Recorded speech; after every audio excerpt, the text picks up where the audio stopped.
സാധാരണ കുട്ടികൾക്കൊക്കെ നമ്മൾ സോളിഡ് കൊടുത്ത് തുടങ്ങുന്ന സമയത്ത് ആദ്യം കൊടുക്കുന്നത് മുത്താറി, റാഗി എന്നൊക്കെ പറയുന്ന ഈ ഒരു സംഭവമാണ്.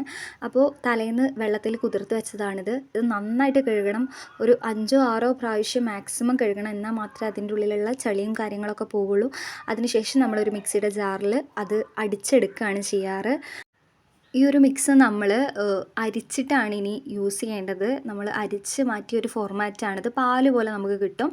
അതിനുശേഷം ചുവട് കട്ടിയുള്ള ഒരു പാത്രത്തിലേക്ക് നമ്മൾ ഇത് ഒഴിച്ചു കൊടുത്ത് അത്യാവശ്യം കുറച്ച് നേരം ഇട്ട് വേവിക്കണം. കുഞ്ഞുങ്ങൾക്ക് കൊടുക്കേണ്ടത് ആയതുകൊണ്ട് തന്നെ വയറുവേദനയും കാര്യങ്ങളൊക്കെ ഉണ്ടാവും. അപ്പോൾ നന്നായിട്ട് ഇത് വെന്ത് കിട്ടണം. ഒരു 2-3 മിനിറ്റ് നമ്മൾ ഇളക്കുമ്പോൾ തന്നെ ഈ ഒരു കൺസിസ്റ്റൻസിയിൽ ഈ ഒരു റാഗി നമുക്ക് കിട്ടും.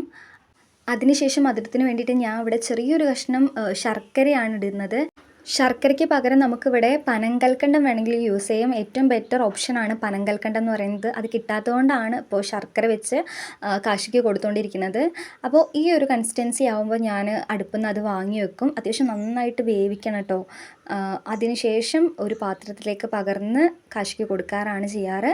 അപ്പോൾ നന്നായിട്ട് ചൂടാറിയതിന് ശേഷം വേണം കുട്ടികൾക്ക് കൊടുക്കാൻ വേണ്ടിയിട്ട്. അപ്പോൾ ഈ ഒരു രീതിയിലാണ് കാശിക്ക് സോളിഡ് കൊടുക്കാറ്.